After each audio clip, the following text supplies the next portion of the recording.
ओम नमः सिद्धेभ्याय जय श्री ओम नमः सिद्धेभ्याय जय श्री ओम नमः सिद्धेभ्याय। मंगलम भगवान वीरो मंगलम गौतमो गणी मंगलम कुंद कुंदाद्यो जैन धर्मोस्तु मंगलम। सर्वमंगल मांगल्यम सर्व कल्याण कारकम प्रधानम सर्वधर्माणां जैनम जयतु शासनम। जैनम जयतु शासनम जैनम जयतु शासनम। हम पढ़ रहे हैं सब पंचलब्धि डॉक्टर उज्ज्वला शाह। छह उपशम लब्धि और विशुद्धि लब्धि हम पढ़ रहे हैं, पेज नंबर 68। कल वो आरपी जन साहब का एक प्रश्न था कि ये चारों जो प्रारंभिक लब्धियां हैं वो एक साथ होती हैं कि क्रम से होती हैं। तो देखो हमने पढ़ा था, मैंने बोला था कि मैं हमने कहीं पढ़ा है कि एक साथ होती है। पेज नंबर 66 पर देखें, सबसे टॉप में ही लिखा है तत्व जिज्ञासा आत्मा को जानने की तीव्र रुचि उत्पन्न होती है, तब विशुद्धि भी वृद्धिंगत होती जाती है। उस समय देशना सुनकर या पूर्व में सुनी हुई देशना को जिनेन्द्र कथित तत्वों को विचार में लेता है, तत्व विचार और तत्व निर्णय करने लगता है, तब ये चारों ही लब्धि एक साथ होती है ना।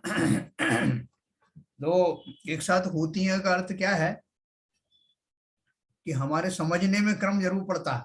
हम अब इनको समझ रहे हैं तो हम समझ रहे हैं कि एक के बाद एक होगा, पहले जो है जब वो ज्ञान का ऐसा उघाड़ होगा, फिर और विशुद्धियां आएंगी, फिर देशना आदि मिलेगी।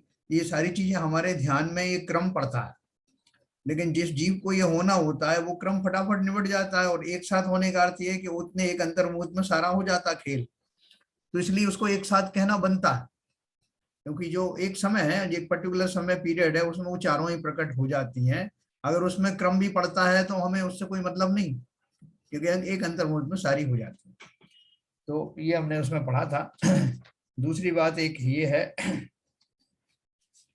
कि ये हम क्षयोपशम लब्धि और विशुद्धि लब्धि के बारे में पढ़ रहे हैं। मैं एक बार इसको फिर से आपको क्लियर करूंगा, क्योंकि इसमें थोड़ा सा बीच में रहस्य आएगा। क्षयोपशम में और क्षयोपशम लब्धि में क्या अंतर है, ये दोनों में अंतर है। वो कैसे अंतर है ये थोड़ा बारीकी से अपन देखेंगे। फिर से पेज नंबर 68 पर सबसे नीचे क्षयोपशम लब्धि दिया है ना? उसके पहले जो अपन ने पढ़ा उसी पेज पे शुरू से ही पढ़ेंगे, 68 पेज पर। दूसरा नंबर का पैराग्राफ, क्षयोपशम शब्द से अब तुम परिचित हो। ज्ञान के उघाड़ को क्षयोपशम या क्षयोपशम ज्ञान कहते हैं। क्षयोपशम कर्म की अवस्था का भी नाम है, जिसकी चर्चा हमने विस्तार से की थी। ज्ञानावरण, दर्शनावरण और अंतराय कर्मों का क्षयोपशम अनादि काल से सभी जीवों में पाया जाता है ना। मोहिनी में क्यों नहीं होता? कि मोहिनी तो ऐसा तो है नहीं सबके पार्ट, आधा मोहिनी चल रहा है, आधा सम्यक चल रहा है, आधा मिथ्या चल रहा है, आधा सम्यक चल रहा है, ऐसा होता नहीं ना। तो इसलिए क्षयोपशम का जो कार्य है मुख्य रूप से ये तीन गुणों में होता है, और उन पे पड़े हुए आवरण जो होते हैं वो ऐसे होते हैं, वो पार्शियल उजागर होते हैं, उनके कारण से उनका उघाड़ पार्शियल बना रहता है। तो वो कौन कौन से तीन घातीय कर्म है? जो ज्ञान, दर्शन और अंतराय। तो ज्ञानावरण, दर्शनावरण और अंतराय कर्मों का क्षयोपशम अनादि काल से जीवों में पाया जाता है। क्षयोपशम का अर्थ मैंने फिर बताया आपको कि ज्ञान के ऊपर जो आवरण पड़ा है वो समस्त संसारी जीवों पे, ज्ञान दर्शन अंतराय तीनों का ही अनादि काल से उनका ऊपर आवरण पड़ा हुआ है, और किंचित उनका उघाड़ है। वो अलग अलग प्राणियों में, अलग अलग इंद्रिय वाले व्यक्तियों में, जीवों में अलग अलग लेवल का उघाड़ पाया जाता है। जितना उघाड़ नहीं पाया जाता उतना उनका ज्ञानावरण, दर्शनावरण, अंतराय कर्म का उदय समझिए। मिथ्यात्व नामक पहले गुण स्थान से लेकर क्षीण कषाय नामक 12वें गुण स्थान तक, और एकेंद्रीय से संगी पंचेंद्रीय जीवों तक, सब में इन कर्मों का क्षयोपशम पाया जाता है। ये अपन समझ चुके हैं। क्षयोपशम नामक सम्यक्त भी होता है। अभी समझिए क्षयोपशम के बहुत सारे नामों के भेद बता रहे हैं, जिससे हम कंफ्यूज ना हो। तो एक क्षयोक्षम तो ये हो गया ज्ञान आदि का, इन 3 गुणों का। दूसरा बोल रहे हैं क्षयोक्षम नाम का सम्यक्त भी है, जो चौथे गुण स्थान से 7वें गुण स्थान तक पाया जाता है। अपन ने पढ़ा ना, जो प्रथमोक्षम सम्यक्त होता है, उसके बाद में जब जीव की वो सम्यक प्रकृति जो है उभर के आ जाती है, उस समय जो सम्यक्त होता है उसका नाम भी क्षयोक्षमिक सम्यक्त है। तीसरा एक होता है चारित्र भी होता है, क्षयोक्षमिक चारित्र भी होता है ना। हमारा भी जो है वो पार्शियल जो चारित्र है उसके बारे में अपन चर्चा करेंगे कि वो कैसे उसका नाम क्षयोक्षमिक पड़ा। वो यथाख्यात चारित्र नहीं होता, वो क्षयिक चारित्र भी नहीं होता, तो बीच की स्थिति होती है उसकी, वो भी अपन पढ़ेंगे। तो अब बात क्या कर रहे हैं, हमारी बात क्षयोक्षम की नहीं है, अपितु क्षयोक्षम लब्धि की है। हम अभी लब्धि पढ़ने जा रहे हैं, क्षयोक्षम के बारे में तो हम समझ गए, जितना जितना उगाड़ होगा उतना जो है क्षयोक्षम कहा जाएगा। और जो सम्यक दर्शन की विशेष बात हमने पढ़ी, प्रथमोक्षम सम्यक के बाद में सम्यक प्रकृति के उदय में जो सम्यक होता है उसे क्षयोक्षमिक सम्यक कहते हैं।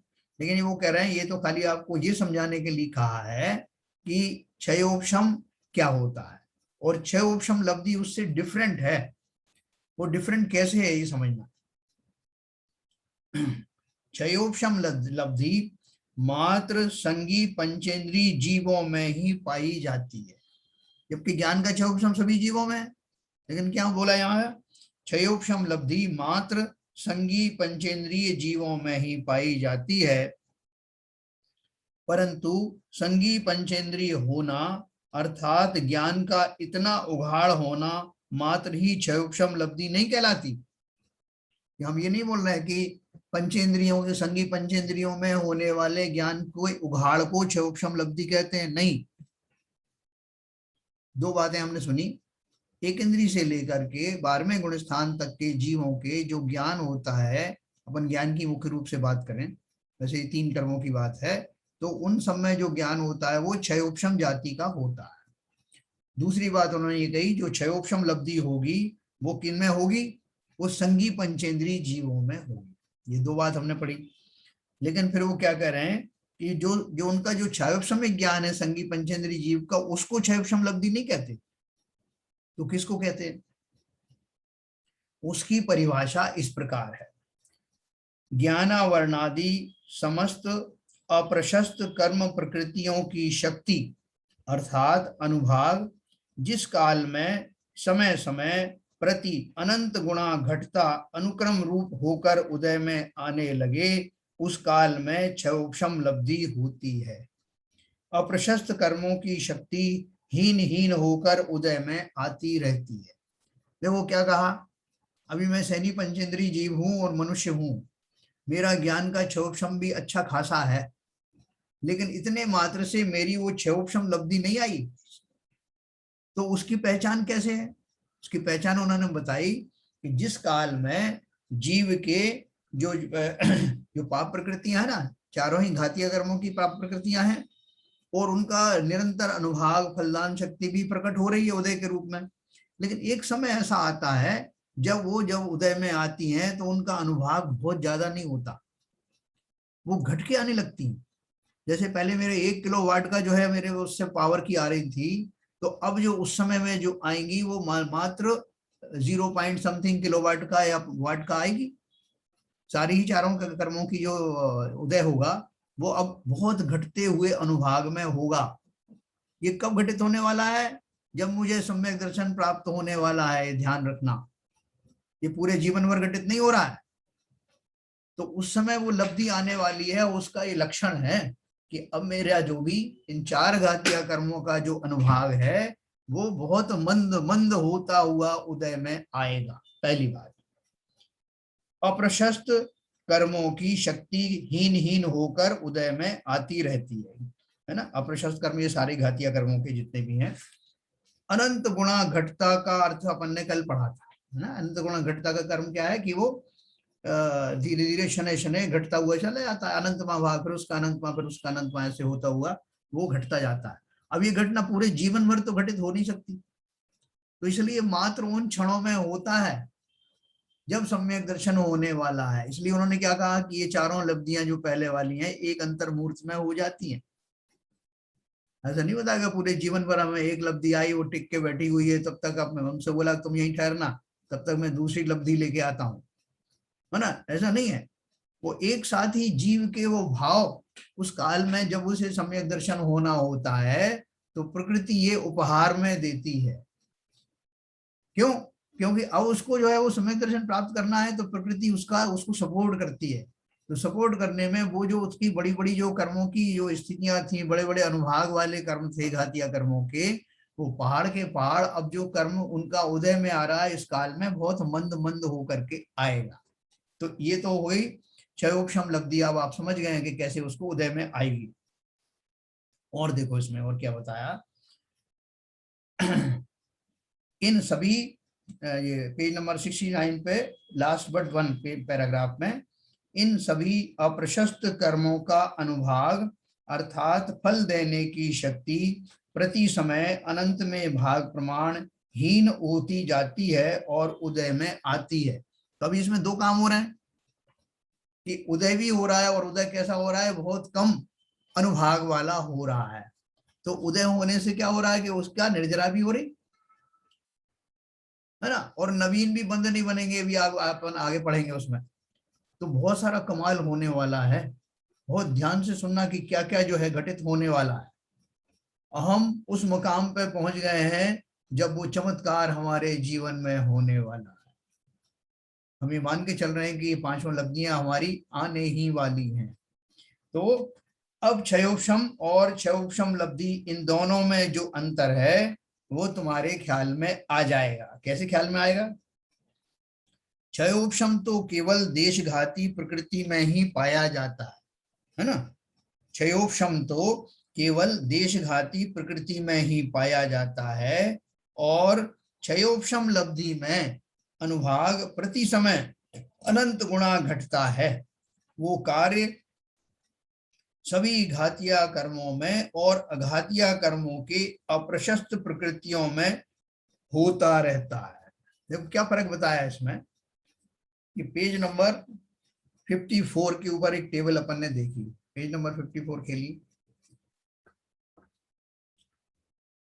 इसमें आप देखेंगे ये अपन ने ये पढ़ा, मूल प्रकृतियां ज्ञानावरण, दर्शनावरण, मोहनी और अंतराय।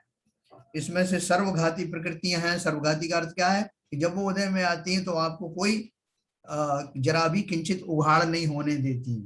वो कौन कौन सी प्रकृतियां थी? जैसे केवल ज्ञानावरण है, केवल ज्ञान पे आवरण पड़ा तो केवल ज्ञान किंचित भी प्रकट नहीं होगा, ऐसा नहीं हो सकता कि पार्शली प्रकट हो जाए। केवल दर्शनावरण, स्त्यान वृद्धि, निद्रा निद्रा, प्रचला प्रचला, निद्रा प्रचला, ये जो दर्शनावरण की ये भी सर्वघाती वाली है। और मोहिनी की तो है, दर्शन मोहिनी में मिथ्यात सम्यक मिथ्यात ऐसा है कि जब ये होगी तो आपको सम्यक होने ही नहीं देंगी। जबकि उसकी जो सम्यक प्रकृति लिखी है देशघाती के अंतर्गत, वो जब होगी तो आपको जो सम्यक दर्शन रहेगा, किंचित रहेगा, भले निर्मलता वाला नहीं हो तो छायो सम्यक सम्यक रहेगा। चारित्र मोहिनी की अनंतानुबंधी 4, अप्रत्यख्यानावरण 4, प्रत्यख्यानावरण 4, ये सर्वघाती क्यों कही है? क्योंकि जब अनंतानुबंधी की 4 कषाएं होंगी तो मुझे सम्यक दर्शन होगा नहीं, सम्यक चारित्र भी नहीं होगा। अप्रत्यख्यानावर्णी 4 जब उदय में होंगी तो उस समय मुझे व्रत आदि अणुव्रत धारण करने के भाव किंचित भी नहीं होंगे। और इसी तरह प्रत्यख्यानावरण का जब उदय होगा तो पूर्ण रूप से मुनि बनने के भाव नहीं होंगे। तो इसलिए सर्वघाती की श्रेणी में है। लेकिन जो देशघाती प्रकृति वाला जो कॉलम आप देखेंगे तो उसमें मति ज्ञानावरण, शुद्ध ज्ञानावरण, अवधि ज्ञानावरण, मने पर्याय ज्ञानावरण, ये कैसे हैं कि इनका पूरा ऑन ऑफ की बात नहीं है। मति ज्ञान शुद्ध ज्ञान हमको है, पार्शियल तो है ही ना। ऐसे ये बाकी के अवधि और मने पर्याय ज्ञान में भी वो पूरा जो है ऑफ और ऑन नहीं होता। जिन्हें मने पर्याय ज्ञान की रिद्धि प्राप्त होती है उसमें भी भेद पड़ते हैं, और कितना उनको ज्ञान होना होता, केवल ज्ञान के बराबर तो नहीं होता, लेकिन किंचित होता है, इसलिए वो देशघातियां हैं। चक्षु दर्शनावरण, अचक्षु दर्शनावरण, इनका जब उदय होता है तब भी वो किंचित उघाड़ बना रहता है, इसलिए देशघाती में। इसी तरह से ये सम्यक प्रकृति हो गई। संजुलन कषाय, नो कषाय। संजुलन कषाय में क्या होता है कि वो यथाख्यात चारित्र का तो अभी समय नहीं आता उनका, लेकिन संपूर्ण संयम भी विलुप्त नहीं होता, काफी संयम बना रहता है, इसलिए संजुलन कषाय। इसी तरह नो कषाय, नो कषाय हास्य रति अरति, ये जो है न स्त्री वेद पुरुष वेद ये आदि जो है नो कषाय।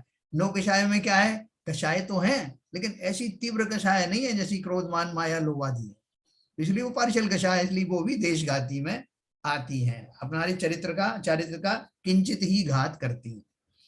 और इसी तरह से ये दानांतराय, लाभांतराय, भोगांतराय, ये क्या पार्शियली ओपन रहती है, तो इसलिए ये सब देशघाती की श्रेणी में आती है। ये मैं आपको किस लिए बता रहा हूँ क्योंकि 69 पेज पे जो हम पैराग्राफ पढ़ रहे हैं उसमें क्या लिखा है, अब क्षयोपशम और क्षयोपशम लब्धि इन दोनों में जो अंतर है वो ख्याल में आएगा।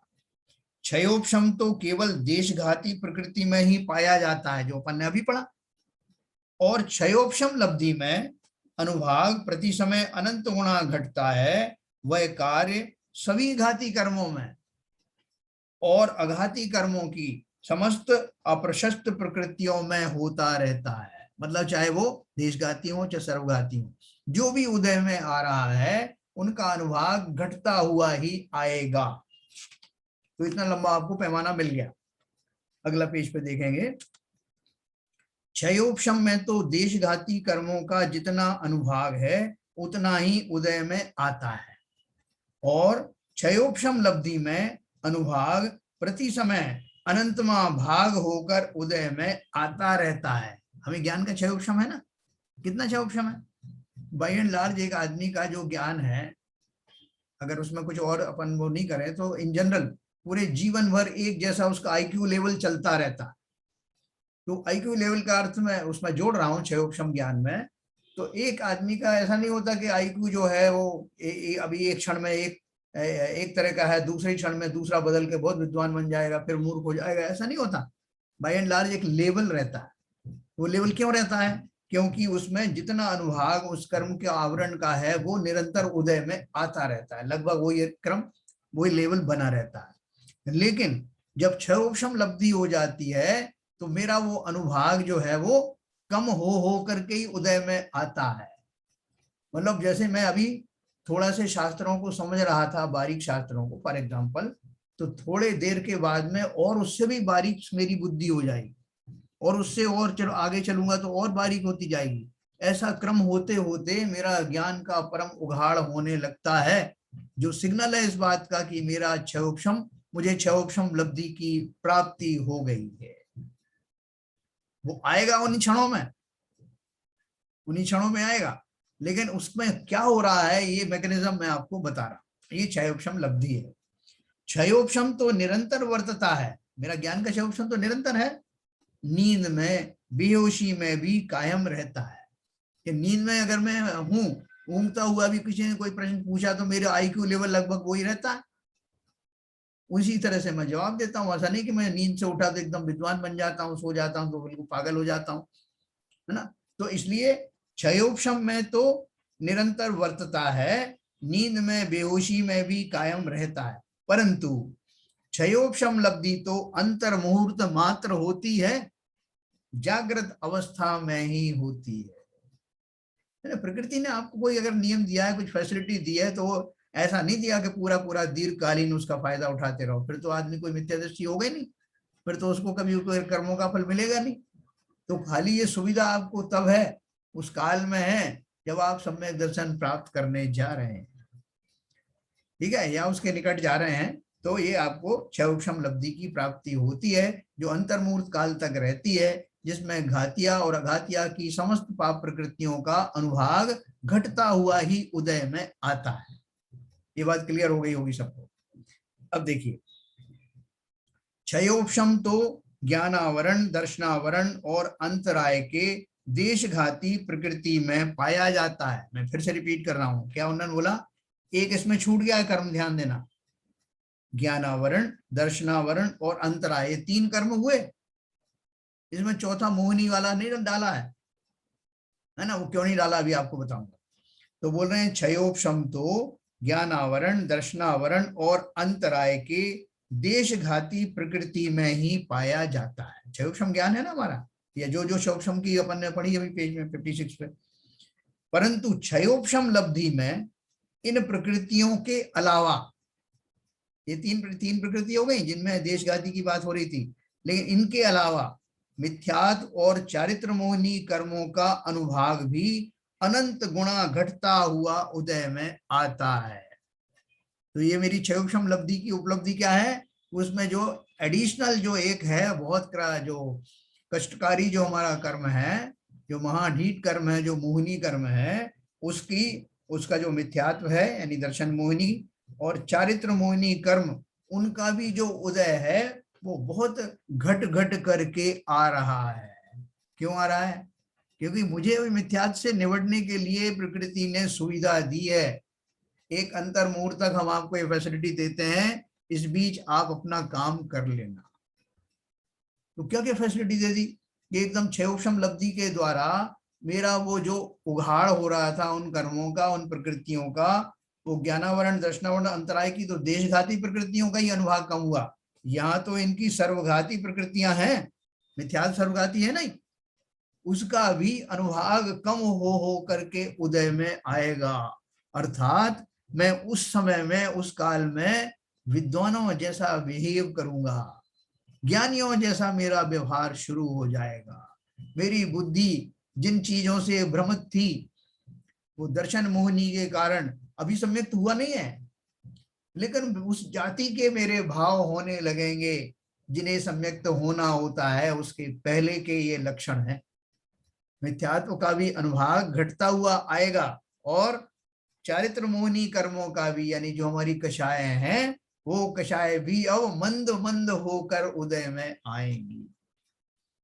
सम्यक दृष्टि होने वाला है जीव तो ऐसा नहीं कि बहुत तीव्र क्रोध में कांप रहा है और सम्यक दर्शन हो जाए। तो इसलिए प्रकृति ने ये संवरदान दिया कि आप जब भी सम्यक दर्शन करना चाहो उतने काल तक ये प्रकोप आपके ऊपर नहीं रहेगा। अन्य अनुभाग भी अनंत गुणा घटता हुआ उदय में आता है, उनका तीव्र अनुभाग उदय ना होकर मंद अनुभाग उदय होता है और वह भी प्रति समय मंदतर होता रहता है। तो कितनी बड़ी चीज है ये। तो कोई सोचे कि अगर मुझे यही मिल गया है तो अब मुझे सम्यक दर्शन प्राप्त करने की जरूरत कहाँ है? तो भाई साहब अगर उसको अंजाम तक नहीं पहुंचाएंगे तो फैसिलिटी आपसे विड्रॉ कर दी जाएगी। जिस काम के लिए मिली वो पूरा करो। तो देखो अगला, जिसे शैल भाग रूप या अस्थि भाग रूप तीव्र अनुभाग वाले मिथ्यात्व का उदय है। ये जो अनुभाग है ना, अनुभाग की जो उन्होंने तुलना की है, वो चार वो जो दिए थे ना उसकी कैटेगरीज, वो अनुभाग के लिए दी थी कि शैल वाली जाति का है, मतलब इतना अनुभाग वाला है, या अस्थि वाला है, या लता वाला है, ये सब जो अनुभाग के लिए जो उस 4 पॉइंट दिए थे। तो जिसे शैल भाग रूप यानी बहुत कठोर, या अस्थि भाग रूप थोड़ा सा कम अनुभाग वाले मिथ्यात्व का उदय है, जिसे 70 कोड़ा कोड़ी सागर या तत्सम उत्कृष्ट स्थिति वाला मिथ्यात्व का बंध होता है। दो चीजें कही उन्होंने। क्या कहा कि जब मैं उदय की बात कर रहा हूं तो उदय में ऐसे भावों का उदय आ रहा है जो बड़ी कठोर जाति के हैं। जैसे मेरा मिथ्यात्व ऐसा आ रहा है कि मैं इतना मूर्ख हो रहा हूं कि लोग मुझे लाख समझा रहे हैं, लाख शास्त्रों में पढ़ रहा हूं, मेरे कुछ समझ में नहीं आ रहा। मैं अटल हूं अपने, भाई साहब ये सब बेकार की बातें हैं, जो शरीर है वही मैं हूं, ये सारे रिश्तेदार मेरे हैं, ये सब शरीर मेरा है, मैं ही शरीर। ऐसा इस जाति का तीव्र अनुभाग मोहिनी कर्म का जिसे पड़ा हुआ है और उसी दशा में उदय में आ रहा है, और स्थिति वाला कर्म का उसका बंद हो रहा है। कौन सी स्थिति वाला? 70 कोड़ा कोड़ी सागर वाली स्थिति वाले भाव बन रहे हैं। तो देखो कितनी बुरी उसकी दशा है। ऐसे जीव को क्षयोपशम लब्धि नहीं कहलाती, हाँ? उन्हें विशुद्धि लब्धि देशना लब्धि की पात्रता भी नहीं होती, है ना। अगर मेरा इतने तीव्र उदय चल रहा है मिथ्यात्व का, जिसका कि अनुभाग उस जाति का है शैल और अस्थि वाला, और मेरा जब भी मेरे भाव होते तो उस जाति के होते हैं कि 70 कोड़ा कोड़ी की स्थिति वाले कर्म बंध जाते हैं, तो इसका अर्थ यह है कि मेरी दिल्ली अभी बहुत दूर है, मुझे अभी और कोई लब्धियां होने वाली नहीं।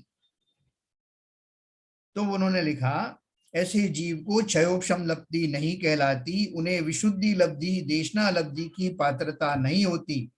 भाव दीपिका ग्रंथ में पंडित दीपचंद जी कासलीवाल कहते हैं कि ऊपर के तीव्र अनुभाग वाले स्पर्धकों का जिन्हें उदय है, ऐसे तीव्र मिथ्यात्वी जीवों को मोक्ष मार्ग का उपदेश देना भी योग्य नहीं है।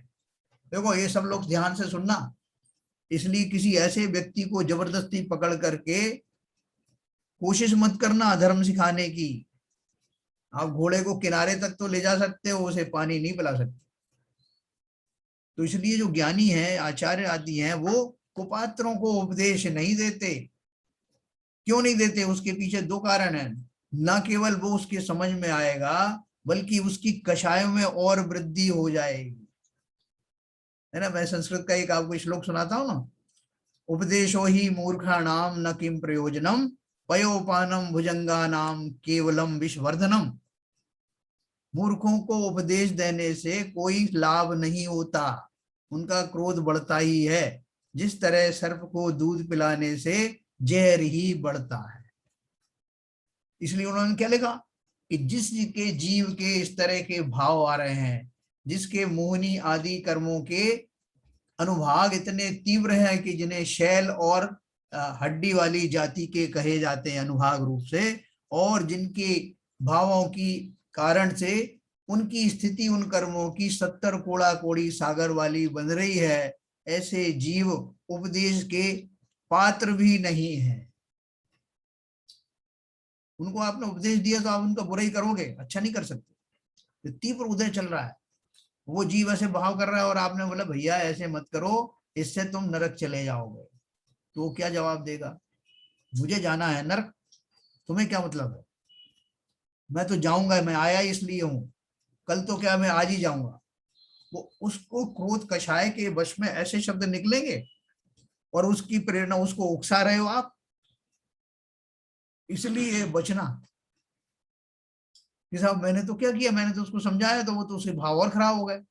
इसीलिए कहा कि सर्प को जहर पिलाने, दूध पिलाने से जहर ही बनता है। तो जब वो रिसेप्टिव मोड में आ जाए, संसार में भी किसी को समझाने जब जाओ, कोई शोक से संतप्त है, किसी का कोई जो है प्रतिकूलता आ गई, उसको कोई सगा संबंधी चला गया है, तो सीधे से उपदेश मत देने लगना उसको, भैया जो आया है वो तो जाएगा। वो कहेगा सबसे पहले तो तुम जाओ, जो आया है वो तो जाएगा, लेकिन तुम पहले निकल जाओ। तो क्या करना चाहिए? पहले उसकी फ्रीक्वेंसी समझो कि वो किस जाति के भावों से जूझ रहा है, और उसको बहुत प्यार से धीरे धीरे करके उसको कोशिश करना। अगर उस समय नहीं है तो थोड़ा शांत ही रहना, मौन रहना। ये सारी जो जो चीजें, ये टेक्निक्स है ना, जो ये टेक्निक्स बहुत काम की हैं। धर्म कैसे समझाया जाता है, धर्म की क्या विधि है, आदमी की साइकोलॉजी क्या है, प्रैक्टिकली कब किसको क्या कहा जाता है, ये सब चीजें भी हमें मालूम होना चाहिए। तो देखो क्या लिखा उन्होंने, ऐसे तीव्र मिथ्यात्वी जीवों को मोक्ष मार्ग का उपदेश देना भी योग्य नहीं है। उपदेश देते समय भी पात्रता अपात्रता का विवेक रखना चाहिए। जो जीव मिथ्यात्वी और तीव्र कषाई जीव हैं, उसे धर्मोपदेश सुनने की बुद्धि नहीं होती। कोई सुनाने लगे तो उसके कषायों की वृद्धि होती है। वह उपदेशदाता का तथा जिनमें सत्य उपदेश है, ऐसे सत्य शास्त्रों का ही द्वेष करने लगता है? आप किसी की बात कहो, भाई साहब देखो उन्होंने कितनी बढ़िया बात कही थी, वो पंडित टोडरमल जी ने कितना बढ़िया लिखा मोक्ष मार्ग। अब जिसे नहीं सुनना है वो क्या कहेगा? वो उनकी कहानी पे जाएगा, क्या टोडरमल जी की बात कर रहे हो, राजा ने हाथी के नीचे कुचलवा दिया था उनको, ऐसी टोडरमल जी की बात कर रहे हो? वो उसको सब नेगेटिव सेंस में लेके जाएगा। इसलिए बहुत ध्यान रखना, जिसको संबोध रहे हो संबोधने योग्य है कि नहीं, या संबोधने का काल है या नहीं, ये बहुत अच्छे से समझने के बाद चले, भले ही वो हमारे घर का परिजन ही क्यों ना हो। वह उपदेश दाता का तथा जिनमें सत्य उपदेश है, ऐसे सत्य शास्त्रों का ही द्वेष करने लगता है। विघ्न भी डालता है, परंतु ऐसे जीवों को देखकर हमें उनसे द्वेष करना भी योग्य नहीं। क्योंकि टोडरमल जी ने यह भी लिखा है मोक्ष मार्ग प्रकाशक में कि जब कर्म का तीव्र उदय आता है, उस काल में जीव का पुरुषार्थ काम नहीं करता, और ना ही उनका काम करता है जो उसे समझाने बैठे। ऐसा तीव्र उदय आता है तो उसको समझना, उससे उसके लक्षणों से पहचानना कि भैया अभी इसका तीव्र उदय चल रहा है, थोड़े समय बाद समझाने का प्रयत्न करो। और ऐसे जीवों से द्वेष मत करना, क्योंकि हमारा भी तो ऐसे कर्मों के उदय आते रहते हैं। अपन बोलते हैं अरे बड़ा मूर्ख है, मैं इतनी देर से समझा रहा हूँ इसको, कि समझ में नहीं आया, जाओ भाड़ में। ऐसे भाव भी नहीं रखना, क्योंकि वो जो जो उसके जिस दौर से वो गुजर रहा है, हम और आप सब उस दौर से गुजर चुके हैं, और आगे भी कब गुजर जाएंगे पता नहीं। उनकी सम्यक्त की काल लब्धि अभी दूर है, और होनहार कुछ और ही है, ये समझना चाहिए। जिस वक्त उनकी सम्यक्त की काल लब्धि आएगी, तब इन 5 लब्धि पूर्वक ही उन्हें सम्यक्त्व होगा। जो आज आपको दिख रहा है कि घोर मिथ्या दृष्टि है, वैसा इसका तो कुछ हो नहीं सकता जन्म जन्म तक, आपको नहीं मालूम। वो हो सकता है कि हमसे पहले ही सम्यक प्राप्त कर ले और निकल जाए। इसलिए ना हमें कि अपने ऊपर, अपने ज्ञान पर, क्षयक्षम ज्ञान पर अभिमान करना है, और ना ही दूसरे किसी व्यक्ति को हीन समझना है ना। अभी रामचंद्र जी से लोग जो है वो हो जाते हैं कि कैसे मूर्ख हैं ये, कौन कहता है इनको सम्यक दृष्टि, कि लक्ष्मण जी के मृत शरीर को लादे घूम रहे हैं, और उनसे द्वेष हो जाए, लोगों को घृणा हो जाए। लेकिन नहीं, देवों को पता था कि ये तो महापरम ज्ञानी है, अभी एक कर्म का तीव्र उदय चल रहा है, और अगर वो न जाना होगा तो हमारे इन उपाय पूर्वक इनका निमित्त पा करके वो चला जाएगा। और हुआ भी ऐसे ही। तो इसी तरह से सब जीवों में, खासतौर से साधर्मी भाइयों में, अगर कोई धर्म से विचलित भी हो जाए तो उसको कोसना मत। अरे तुम कल तक तो इतनी बड़ी बड़ी बातें कर रहे थे और इतना उपदेश सुनते थे, और आज तुम्हें क्या हो गया? समझना, इसकी वस्तु स्थिति समझना, कैसा कर्मों के उदय आते रहते। उस समय उनके मिथ्यात्व, कषाय आदि मंद होंगे। किनके? जिस समय सम्यक दर्शन प्राप्त करने का काल आएगा, तब क्या क्या घटित होगा? उस समय उनके मिथ्यात्व, कषाय आदि मंद होंगे। जिनेन्द्र कथित सत शास्त्रों की महिमा उन्हें भाषित होगी। उपदेश दाता भी मिलेंगे, और उपदेश ग्रहण भी होगा। ये सब घटित होगा। इसमें धैर्य रखना, और जो ये इसमें सिद्धांत दिए हैं उन पर भली प्रकार विश्वास करना। वे आज माने या कुछ काल पश्चात माने, परंतु सच्चे मोक्ष मार्ग का स्वरूप समझे बिना, आत्मा का स्वरूप समझे बिना, सच्चे देव शास्त्र गुरु का स्वरूप समझे बिना उन्हें सम्यक की प्राप्ति नहीं होगी। जब भी होगी, जिसको भी होगी, ये नियम है, इस पूर्वक ही होगी। सम्यक की प्राप्ति हुए बिना मोक्ष मार्ग का प्रारंभ नहीं होगा, और मोक्ष मार्ग के बिना मोक्ष की प्राप्ति नहीं होगी, सुख की प्राप्ति नहीं होगी, जन्म मरण के फेरों में से छुटकारा होगा नहीं, है ना। तो जो भी जीव इस मार्ग पर चलेंगे उनका क्रम ऐसा ही रहने वाला है। मिथ्यात्व, ये सबको क्लियर हुआ होगा जो कुछ मैंने बताया अभी। मिथ्यात्व सर्वघाती प्रकृति है।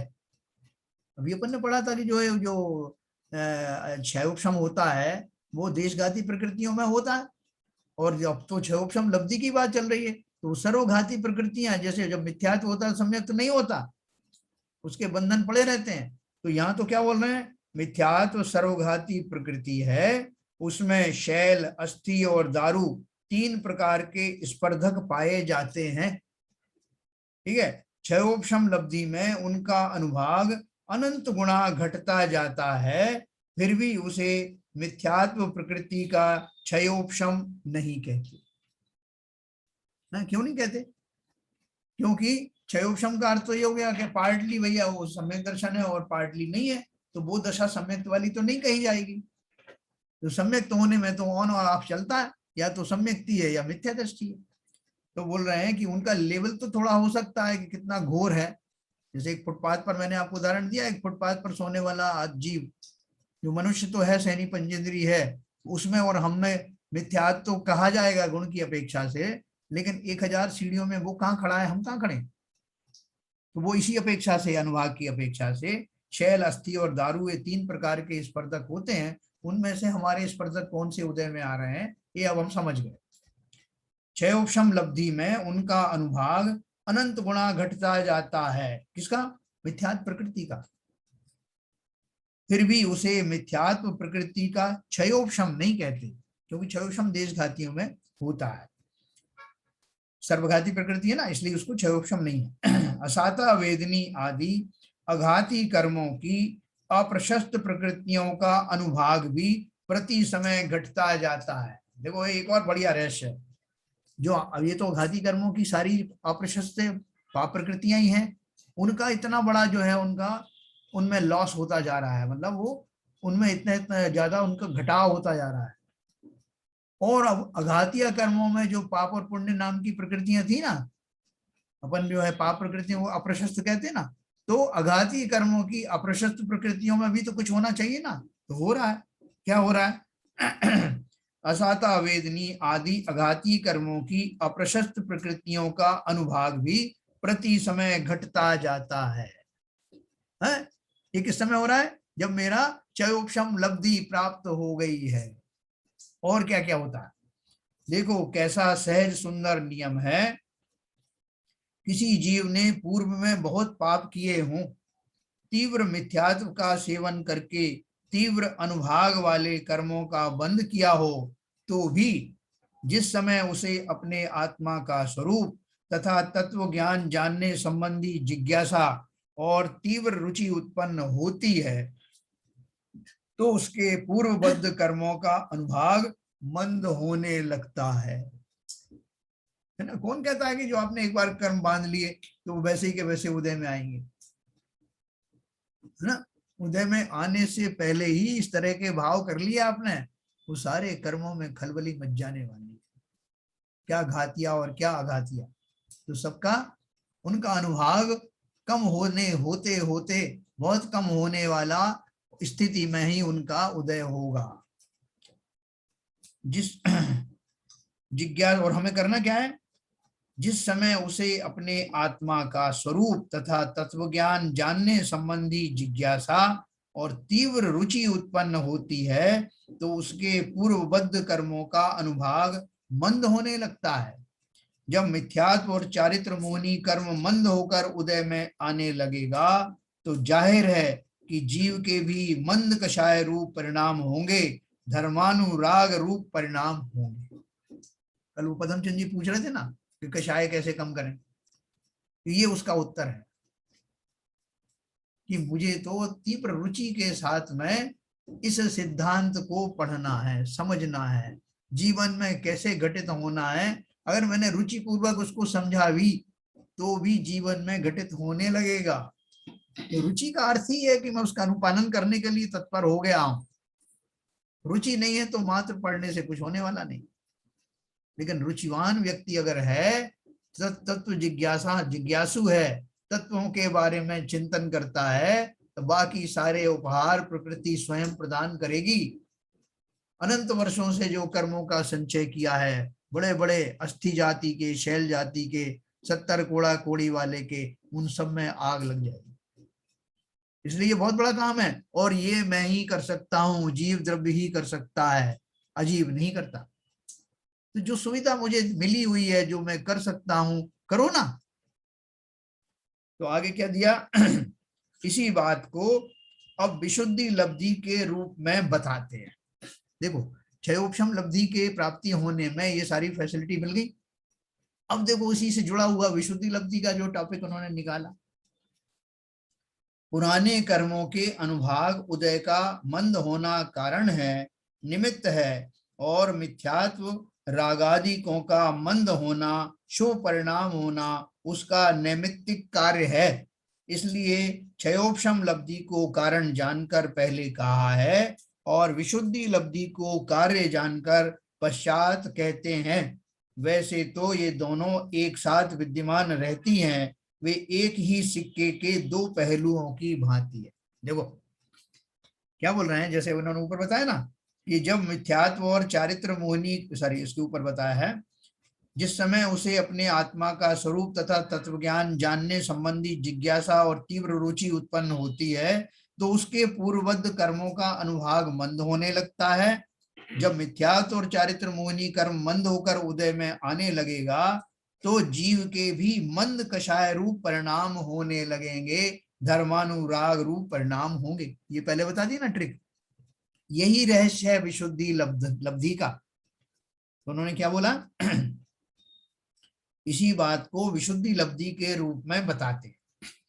पुराने कर्मों के अनुभाग उदय का मंद होना तो एक कारण है, जो क्षयोपशम लब्धि से हो गया कि वो कर्मों का उदय अब जो आ रहा है मंद, उसमें कम अनुभाग वाला निमित्त उदय में आ रहा है, तो ये तो निमित्त है। लेकिन उस निमित्त को पाकर जीव के अंदर क्या घटित होने वाला है, ये तो कर्मों का पार्ट हो गया ना, उससे फायदा क्या हुआ?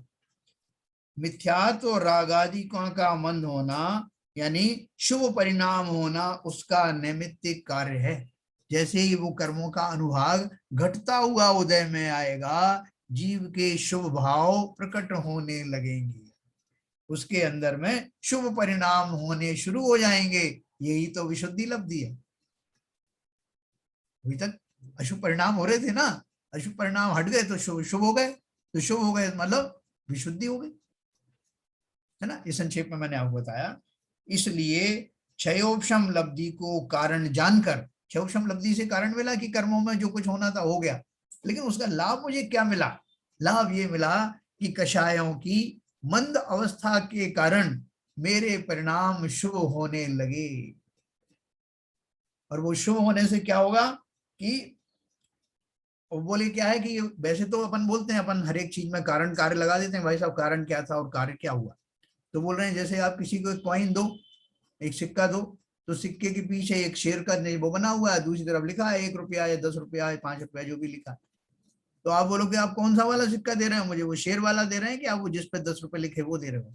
बोले दोनों ही दे रहा हूँ। तो दोनों एक करके एक एक करके दोगे क्या? नहीं, एक साथ ही दे रहा हूँ, क्योंकि दोनों एक सिक्के के पहलू हैं। इधर क्षयोपशम लब्धि हुआ और उधर शुभ परिणाम आए, ऐसा। तो वैसे तो ये दोनों एक साथ विद्यमान रहती हैं, वे एक ही सिक्के के दो पहलुओं की भांति है। अब नए परिणाम शुभ राग रूप होते हैं, उनके निमित्त से सातावेदनीय शुभ आयु, शुभ नाम, उच्च गोत्र आदि प्रशस्त प्रकृतियों का बंध होता है। अभी देखो ये सब मैं बात जो कर रहा हूं शुभ कर्मों की बात कर रहा हूं, मैंने अभी शुद्ध की बात नहीं शुरू करी है, वो बाद में करेंगे। लेकिन मेरे परिणाम अब शुभ होने लगे हैं, तो शुभ राग रूप होते हैं। शुभ राग रूप मतलब, शुभ राग में वापन कहेंगे, शुभ राग का मतलब ये है कि मुझे भैया अपना पैसा अच्छा लगने लगा, मेरी पत्नी अच्छी लगने लगी, क्योंकि आपने बोला राग लगा दिया उसमें शुभ, तो मैं अपनी पत्नी की बात कर रहा हूँ, दूसरी पत्नियों की बात नहीं कर रहा हूँ, दूसरी क्यों, ये नहीं। शुभ राग का अर्थ है जिनेन्द्र आदि जो धर्म के आयतन हैं उनमें मेरी भक्ति बढ़ने लगती है, धार्मिक जनों के, स्वजनों के प्रति, स्वधर्मी जीवों के प्रति मेरा प्रेम उमड़ने लगता है। ये शुभ राग है, वो नहीं है मिथ्यात्व वाले के उन वस्तुओं से और ज्यादा प्रगाढ़ आपका जो है वो आसक्ति होने लगी, वो नहीं। तो ये शुभ राग का अर्थ समझना। अब नए परिणाम शुभ राग रूप होते हैं, उनके निमित्त से ये परिणाम होंगे तो क्या क्या होगा फायदा? नाम कर्म की जितनी प्रकृतियां वो शरीर से जुड़ी हुई है ना, और इसी तरह से ये अपना अघातिया कर्मों की, तो उनमें जो है लाभ होने लगता है, क्योंकि शुभ भाव से सीधा सीधा पुण्य प्रकृतियां बंद होती हैं, तो पाप भाव से पाप प्रकृतियां होती हैं बंद, अगर हम सिर्फ अघातिया की बात करें तो नए परिणाम शुभ राग रूप होते हैं, उनके निमित्त से साता वेदनीय शुभ आयु, शुभ नाम, उच्च गोत्र आदि प्रशस्त प्रकृतियों का बंध होता है, क्योंकि आठों ही कर्मों का उदय रहने पर भी नया बंध मिथ्यात्व और कषाय के निमित्त से होता है। देखो एक बात हमेशा ध्यान रखना, मोहिनी कर्म के अतिरिक्त और कोई कर्म ऐसा नहीं है जिसके उदय में नवीन कर्म का बंध हो। फिर से मैं अंडरलाइन करता हूं, 8 कर्मों में से मोहिनी कर्म को छोड़कर बाकी कोई भी 7 कर्मों का उदय होने पर उनके कारण से नवीन कर्म का बंध नहीं होता। कि मेरा ज्ञानावर्णी कर्म का उदय चल रहा है तो इसका मुझे फल तो डायरेक्ट मिल ही रहा है ना, कि मेरा ज्ञान का उतना उगाड़ नहीं है, अब उसकी सजा भी दोगे क्या? नहीं, उसकी कोई सजा नहीं। दर्शनावर्णी कर्म और दूसरे अंतराय कर्म, इन सब का जब भी उदय चलता है तो वो जितनी देर, वो जितना उनका काल है, स्थिति है, उतनी काल में वो सब फल दे करके चले जाते हैं। उनके कारण से, उनके उदय के कारण नए कर्म नहीं बनते, लेकिन किस कारण बनते हैं? मोहिनी कर्म जब उदय में आता है तो जीव नए कर्मों का सृजन कर लेता है। मोहिनी कर्म के दो, चारित्र मोहिनी और दर्शन मोहिनी। इसलिए उन्होंने बोला आठों ही कर्मों का उदय रहने पर भी नया बंध मिथ्यात्व और कषाय के निमित्त से ही होता है। शुभ परिणामों से अघाती कर्म की प्रशस्त प्रकृति बंधती है और अशुभ परिणामों से अघाती कर्म की अप्रशस्त प्रकृति बंधती है। अघाती कर्म के पाप और पुण्य रूप जो भेद है ना, तो वो जिसमें ये नाम कर्म भी जो है अघातीय कर्मों में आता है, तो इसलिए उसका जो है ये आया ना, शुभ नाम, उच्च गोत्र आदि, और आयु भी जो है उसमें आती है, किसमें? अघाती कर्मों में। तो इन सारे अघातीय कर्मों में अगर आपके शुभ परिणाम है तो उनमें शुभ शुभ शुभ बंद होगा, और अगर आपके भाव खोटे हैं तो आपको अघातीय कर्मों में, घातीय कर्म तो पाप रूप है ही, अभी अपन बात अघातीय कर्मों की कर रहे हैं जिसमें कि दो भेद हैं, पाप और पुण्य रूप। तो परिणामों से अघाती कर्म की अप्रशस्त प्रकृति बनती है। दोनों ही परिणामों से ज्ञानावरणादि घाती कर्मों का बंध तो होगा, परंतु नया स्थिति बंध और अनुभाग बंध शुभ परिणामों से कम बंधेगा और अशुभ परिणामों से अधिक बंधेगा। देखो क्या बात करी। अपन बोलते हैं भाई साहब ये शुभ परिणाम जो मैं कर रहा हूं, आप तो बोलते हो कि मोक्ष मार्ग में कुछ ये फायदा देने वाले नहीं, और अभी आप कह रहे हो कि बहुत फायदा देने वाले। तो देखो उसका भेद समझना, रहस्य क्या है कि जिस समय मैं बहुत बढ़िया वाले शुभ परिणाम का धारी हूं, पूजन पाठ कर रहा हूं, सारे अनुष्ठान भी कर रहा हूं और बहुत अच्छे भाव चल रहे हैं, उस काल में भी मेरे घातिया कर्मों का बंध तो निरंतर होगा, उसे रोक नहीं सकते आप बंद होने से, क्योंकि वो उस जाति के बैकग्राउंड में भाव हैं। लेकिन उन शुभ परिणामों का एक लाभ जरूर होगा कि मेरे वो जो भाव हैं, अब जो नए जो कर्म बंद हो रहे हैं उस काल में, उनका अनुभाग और स्थिति कम होगी। ये बहुत बड़ा आपको फायदा मिलने वाला है। जिस काल में आप धार्मिक आयोजनों में लगे हुए हो, शुभ परिणामों में लगे हुए हो, उस काल में मंद कषाय होने के कारण उन पाप प्रकृतियों में जो घातिया कर्म वाली हैं, उनमें उनका बंध अनुभाग का भी, स्थिति का भी कम होगा, और मंद कषाय होने से अघातिया कर्मों में पुण्य प्रकृतियों का बंध होगा। डबल फायदा है। इसलिए हमारे जो धार्मिक भाव हैं, क्रिया मात्र नहीं, उन क्रियाओं के साथ साथ आपके भाव, उनका भी कम मूल्य मत समझना। ऐसा नहीं है कि वो कोरा जो है आपको कुछ नहीं, पुण्य ही पुण्य देने वाला है, भौतिक पुण्य देने वाला है, ऐसा नहीं। उनके साथ साथ वो जो घातिया कर्मों के पहाड़ हैं, अब वो जो बनेंगे उस काल में, तो बंधना तो निरंतर जारी है, उसका अनुभाग और स्थिति कम होंगी और पुण्य प्रकृतियां जो है वो बढ़ेंगी।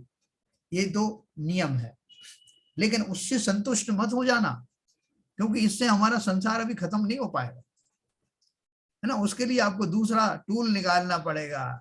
जो चीज स्क्रू ड्राइवर से खुल जाती है उसके लिए प्लायर काम नहीं करता, और जो चीज प्लायर से होती है वो स्क्रू ड्राइवर काम नहीं करता। तो संसार की मिलने वाली वस्तुओं में जो कुछ आपको पुण्य प्रकृतियां चाहिए वो सब तो शुभ कर्मों से हो जाती हैं, लेकिन जिसे संसार ही छोड़ना है, चाहिए नहीं साहब, किसी तरह का बंधन नहीं चाहिए, उसे तो फिर दूसरा टूल लगाना पड़ेगा जो सम्यक दर्शन के बाद आपको प्राप्त होगा। अपने महाभारत में और उसमें पढ़ा ना कि वो जो तपस्या करते थे तो उनको देव प्रकट होते थे और उनको दिव्य अस्त्र प्रदान करते थे। तो मुझे भी सम्यक दर्शन के पश्चात, अभी सम्यक दर्शन के पहले के ये शस्त्र शस्त्र हैं, और सम्यक दर्शन के बाद जब मुझे मोक्ष मार्ग में स्थापित करना है तो प्रकृति मुझे दूसरे अस्त्र शस्त्र विशुद्ध भाव, शुद्ध भाव के रूप में देने वाली है, जिसको प्राप्त करके मैं संसार से ही निकल जाऊंगा, हमेशा की झंझट दूर। तो देखिए मैं 2 मिनट में समाप्त करूंगा। तो ये जो हमने क्या पढ़ा कि इन कर्मों से, इन भावों से, दोनों ही परिणामों से ज्ञानावरणादि घाती कर्मों का बंध तो होगा, परंतु नया स्थिति बंध और अनुभाग बंध शुभ परिणामों से कम बंधेगा और अशुभ परिणामों से अधिक बंधेगा। वहां भी उसका असर दिखाई देगा और डायरेक्टली भी दिखाई देगा, शुभ नाम शुभ गोत्र आदि का बंध होगा। इसी बात को विशुद्ध लब्धि द्वारा बताया जाता है, उसकी परिभाषा मात्र मैं आपको आज बताऊंगा। नीचे है विशुद्ध लब्धि। क्षयोपशम लब्धि जिसे प्राप्त हो गई है, उसके कारण जीव को साता वेदनी आदि प्रशस्त प्रकृतियों के बंध के कारणभूत धर्मानुराग रूप शुभ परिणाम होते हैं, उनकी प्राप्ति वह विशुद्धि लब्धि है। अब 2 मिनट बचे हैं, मैं आपको अनम्यूट करता हूं।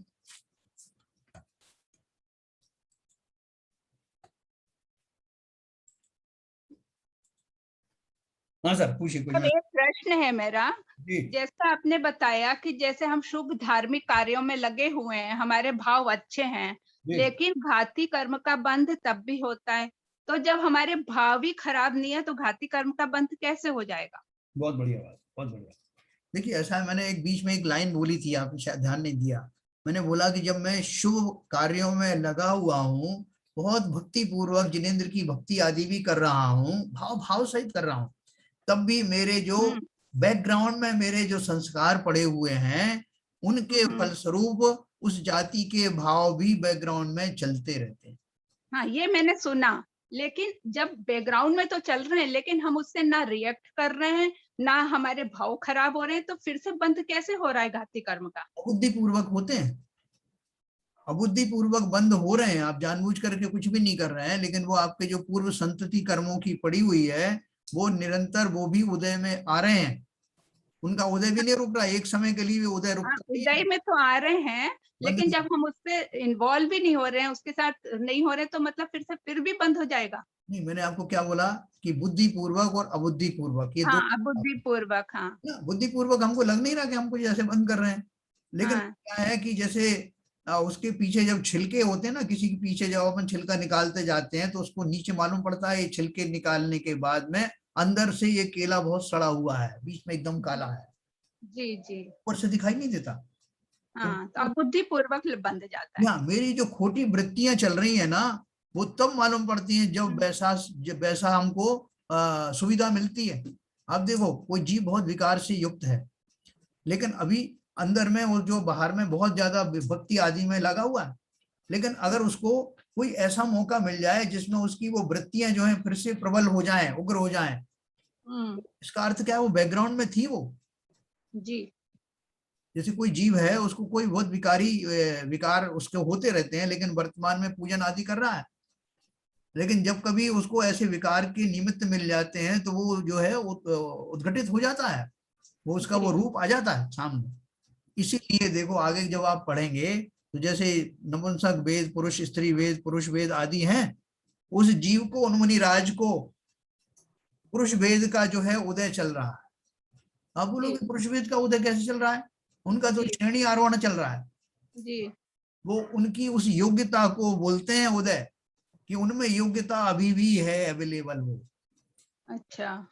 उसी तरह से ये जो हमारी योग्यताएं हैं, वो अभी बैकग्राउंड में वैसी ही बनी हुई हैं कि ये शुभ कर्म का बाहरी लक्षण हटते ही हम उन भावों में जा सकते हैं, उनका उदय भी चल रहा है इसीलिए और निरंतर। मिथ्यात्व में गिर जाते हैं। या इसीलिए अगर मिथ्यात्व में गिर जाते हैं। या ये तो ये बारीकी अगर हमको कोई नहीं बताए तो हम ऐसे ही समझे जैसे और दर्शनों में समझते हैं कि भाई साहब जी एक ही चीज हो सकती है, जिस समय मैं शुभ भाव में हूं तो मैं खोटे कर्म कर नहीं रहा हूं, फिर भी मेरे ऊपर मुसीबतें क्यों आती हैं, जी। उसका ये रहस्य है। डेली लाइफ में भी भाई साहब ऐसा होता है, किसी वक्त बहुत मन में अच्छे नहीं, कषाय मंद करने हैं, लेशे अच्छी रखनी है, जब ऐसा सोचते हैं तो सब शुभ शुभ शुभ शुभ होता है, और थोड़ी देर में कुछ निमित्त मिला कि फिर पुराने हाल पे आ जाते। ये बात ये है रहस्य उसका बहन जी, कई बार हम भी नहीं समझ पाते। आप देखो जाप देते समय ऐसे ऐसे बुरे भाव आने लगते हैं कि लोग रोने लगते हैं, जी उसका कारण ये है। अब बोले कि मैं तो ऐसा सोच भी नहीं रहा था, लेकिन मेरे भाव ऐसे क्यों आ गए? तो जी। वो भाव भी अकारण नहीं आते, वो उनका खजाना मैंने बना के रखा हुआ है ना। जैसे मैं एक उदाहरण देता हूँ कि अगर कहीं पे मल पड़ा हुआ है और दूर से हवा उसके ऊपर से होती हुई उसको स्पर्श करती हुई आ रही है, तो आपको उसकी जो है बदबू आएगी। जी जब तक वो सोर्स वहां रहेगा तब तक वो आपको उस तरह का आपको परेशानी खड़ी करता रहेगा। जी जी। अगर आपको परेशानी से निपटना है तो वो सोर्स हटना चाहिए, सही ऐसे बात। ही हमारे अंदर में बहुत ऐसे सोर्सेज भरे हुए हैं जो जिन्हें हम घातिया कर्मों के रूप में जानते हैं, और जी। उन इसलिए वो इतने उसके लिए बहुत थोड़ी मेहनत करनी पड़ती है। जी। और किसी का कोई प्रश्न? बहुत अच्छा आपने प्रश्न पूछा। नहीं, उसके अलावा ऐसा भी है, सुपरिणाम हो रहे हैं, सुपरिणाम होने पर भी जो है बंद तो हो ही रहा है, क्योंकि मिथ्या दशा है, इसलिए बंद तो रुक नहीं सकता ना। 148 व्यक्तियों का बंद। हाँ, वही बता, वही है ना, हमारे जो परिणाम मिथ्यात्व क्यों है? मिथ्यात्व नाम के भाव पड़े हुए हैं, जो मिथ्यात्व की दशा अभी भी मौजूद है ना। तो वो ये तो अपन बोल रहे हैं कि हमारी वो दशा बनी हुई है, अभी वो दशा थोड़ी गई हुई है। ऊपर से मुलम्मा लगा देने से वो अंदर की दशा थोड़ी समाप्त हुई। वो उसका ऑप्शन भी नहीं हो सकता, नहीं, उसका ऑप्शन भी नहीं हो सकता। हाँ, वो हाँ, ऑन ऑफ का है, ऑन ऑफ आ रहा है। मिथ्या जाएगा तो सम्यक आएगा, हाँ। सम्यक जाएगा तो मिथ्या आएगा। लेकिन वो फैसिलिटी हमारे पास है नीरजा जी के, हम उनका अनुभाग और स्थिति दोनों ही हाँ, कर सकते हैं। हाँ, वही बात है भाई साहब। वो जैसे वो होता है ना, शादी मिथ्यात्व, शादी मिथ्यात्व बोलते हैं। शादी सम्यक तो क्या बोलते हैं? हाँ, अनादि मिथ्या दृष्टि और शादी और मिथ्या। शादी मिथ्या दृष्टि। मतलब हमने एक बार सम्यक प्राप्त किया और फिर आगे प्रयास नहीं किया, तो वो शादी का बस बिल्ले ही लटका के घूमते रहो, वो मिथ्यात्व जैसे ही हो जाते हैं। हाँ, वो अनादि जैसा ही हो जाता है। मतलब पर्टिकुलर टाइम में ही हमने फिर से प्रयास करके आगे नहीं बढ़े, तो फिर कोई मतलब नहीं रह जाता। फिर वही जैसे अनादिकाल के मिथ्यात्व में वैसी स्थिति बन जाती है। हाँ, बिल्कुल। देखो, एक इसमें मैं आपको एक छोटी सी बात ये बताऊं कि अपन जो भक्ति के भाव आदि जिनकी अपन बात कर रहे थे, अभी शुभ परिणामों की बात कर रहे थे। शुभ परिणामों की बहुत सारी वेराइटीज हैं। जी। वेराइटीज में से क्या होता है, कुछ वेराइटी ऐसी हैं वो थोड़े समय के बाद रहने के बाद में उनका प्रभाव समाप्त हो जाता है। जैसे मैं अगर पूजन करने का भाव करके गया मंदिर में, और मैंने एक पूजन तो बहुत अच्छे से पढ़ी, जी। भावों से पढ़ी, दूसरी में थोड़ा सा कम हो गया दशा, जी। तीसरी और चौथी मैंने आज नियम लेके गया कि मैं 7 पूजाएं पढ़ूंगा। जी। तो अब 7वीं पूजा तक आते आते मेरे जो है जोश थोड़ा ठंडा होता चला जाएगा, और व्याकुलता ही बढ़ गई, व्याकुलता बढ़ने लगेगी। तो वो अब वो जो है बजाय उसको पुण्य बंद होने के, वो व्याकुल बंद शुरू हो जाएगा। अर्थ ध्यान के कारण पाप में कन्वर्ट होने लगेगा। बहुत सही, बिल्कुल सही समझाया आपने। भागने की पड़ेगी वहां से, या तो आप अपना ट्रेन चला दोगे जल्दी कोई नहीं समझ में आ रहा क्या पढ़ रहे हैं। दूसरे लोग बोलेंगे ये अच्छी अपने ट्रेन छोड़ दी एकदम, एक्सप्रेस ट्रेन। जी। नहीं साहब, मैं तो नियम लेके आया कि मुझे 7 पढ़ना है, भले ही तुम्हारे समझ में आया नहीं आया, मेरे समझ में आया नहीं आया, मुझे तो इस समय पूरा करना। मेरी भी समझ में नहीं आ रहा मैं क्या बोल रहा हूँ, तुम्हारे आए तो बता समझ देना, नहीं आ रहा तुम क्या बोल रहे हो। है ना। अब देखो, ये इस तरह के जो शुभ परिणाम है वो इसलिए कहते हैं कि वो एक समय विशेष तक ही रह सकते हैं। लेकिन इसके विपरीत अगर मैं स्वाध्याय करूं जी। तो स्वाध्याय करने में आपको ऐसी वाली बोरियत नहीं होगी, ना ट्रेन चलेगी। हाँ, तो वो आपकी अकाट उतने समय तक वो आपको रुचि, अगर रुचि है तो आप पढ़ते रहोगे उसको। उससे कितने फायदे हुए? एक तो पाप आदि का बंध नहीं होगा, मंद कषाय होने से आपको पुण्य का बंध होगा, ज्ञान की उत्पत्ति होने से विशेष आपको जो है आनंद आएगा, फायदे ही फायदे। जी। इसलिए ये सब दोनों लब्धियां समझ करके अपना कल्याण हम सब करें, और कल हम विशुद्ध लब्धि को और जरा विस्तार से पढ़ेंगे और आपको आनंद आएगा। नहीं जैन साहब, अगर स्वाध्याय में रुचि नहीं लगेगी जी, और आपने समय फिक्स कर रखा है कि मैं इतनी देर तक स्वाध्याय करूंगा, बराबर, तो फिर आप वहां भी आपकी रेलगाड़ी चलेगी कि मुझे मीटिंग में जाना है और जल्दी इसको निपटाना है। भाई साहब, वो तो मीटिंग तुरंत बंद कर देते हैं, साहब तो बंद कर देते हैं, मीटिंग नहीं बाबूजी बात सुनो, मैंने दूसरी स्थिति कही। अभी टाइम पूरा नहीं हुआ है, टाइम बोले जल्दी करके मुझे निकलना है इतने बजे, तो इतना पढ़ना भी है। जब आप भी मीटिंग में जाते थे तो फटाफट आप, हम तो पूजा 10 मिनट में कर पाते थे, आप तो 2 मिनट में खत्म कर लेते थे। सही बात, सही आपके पास तो इतनी टेक्निक है। बिल्कुल सही, बिल्कुल आप सही कह रहे हैं, मैं तो मानता हूँ। हाँ, तो मैं वही कह रहा हूँ कि फिर उस स्थिति में भी, स्वाध्याय की स्थिति में भी अगर अरुचि आ गई तो वहां भी यही स्थिति पैदा होगी। मेरा कहने का मतलब देखो इसमें एक फर्क है शिवजन साहब। तो पूजन आदि में तो आदमी ऐसे जल्दी कर आके निकल जाता, बिना भाव के पूजन करता है। स्वाध्याय में क्या होता है कि जैसे अगर रुचि नहीं होगी, वो थोड़ी देर में ही 2 पेज में ही बंद हाँ वो बात सही है, वो बात सही है, नींद आने लगेगी, वो बंद कर आगे भैया कि कहाँ चक्कर पड़ वो बात सही है। तो टाइम लिमिट थोड़ी कम हो जाएगी, मगर या पूरी करता है स्वाध्याय कभी।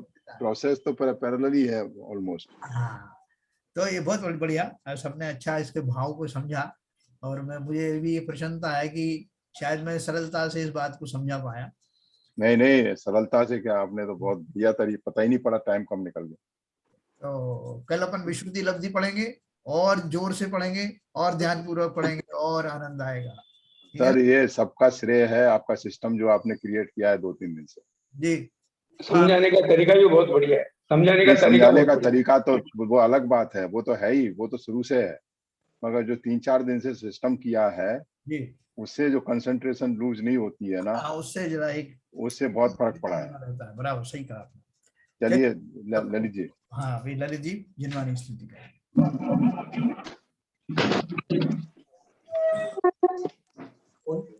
मिथ्यतम नाश विको ज्ञान के प्रकाश विको अपर भास विको भानु सी बखानी है। चाहूं द्रव्य जान विको बंध विधि भान विको स्वपर पिछान विको परम प्रमानी है। अनुभव बताए विको जीव के जताए विको काहू न सताए विको भव्य और आनी है। जहाँ तहाँ तार विको पार के उतार विको सुख विस्तार विको यही जिन वाणी है। हे जिनवाणी भारती तोहे जपू दिल रैन, जो तेरी शरण गए सो पावे सुख चैन। जिनवाणी के ज्ञान से सूझे लोकालोक, तो वाणी मस्तक नमो सदा देते हैं धूप, सदा देते हैं धूप। जिनवाणी माता की जय।